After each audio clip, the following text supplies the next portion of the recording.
È davvero un onore poter ospitare questa grande manifestazione nel nostro Veneto e soprattutto nella città di Jesolo, che offre comunque un grande vantaggio per tutti coloro che vi partecipano, per la grande ospitalità e per tutto quello che sappiamo. Quello che mi preme però dire è l'aspetto educativo di questo sport, che rientra anche nella sfera della cultura, perché è un'arte marziale e il grande rilievo educativo che dà il karate è quello del riconoscere in un maestro una guida, e quindi io dico nel ridare ai nostri formatori quell'autorevolezza che forse oggi hanno un po' perso e che magari è causa di grandi disagi nella nostra società.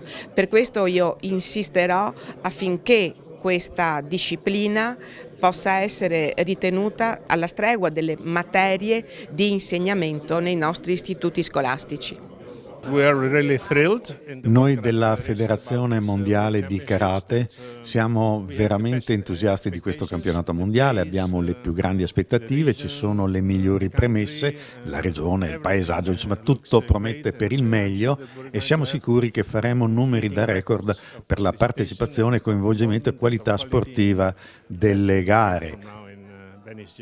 La Federazione Italiana Figicam, il settore karate italiano, assieme al comitato organizzativo locale, sono tre pilastri che con la loro pluriennale esperienza nell'organizzazione dei campionati giovanili con migliaia di partecipanti, quest'anno ci saranno oltre 4.000 atleti, fanno da garanzia per lo svolgimento perfetto di questo campionato mondiale. Lo fanno in modo professionale, grazie a un team ormai consolidato ed efficiente. Non avremmo insomma potuto scegliere una migliore candidatura come Jesolo Venezia per lo svolgimento di questo evento internazionale. Siamo qui oggi per testimoniare la nostra gioia dell'organizzazione dei mondiali del 2024 di karate, una scelta importante che la Federazione Mondiale ha operato nel 2021 a Dubai. Perché? Perché siamo una nazione leader nel mondo del karate, perché nel territorio veneto abbiamo dimostrato con Jesolo una grande affidabilità per gestire competizioni importanti. Ricordiamo che questo weekend 4.200 atleti saranno impegnati a Jesolo in rappresentanza di 830 club di 72 nazioni. Questi sono i motivi per cui la federazione ci ha affidato una competizione così altamente complicata, complessa.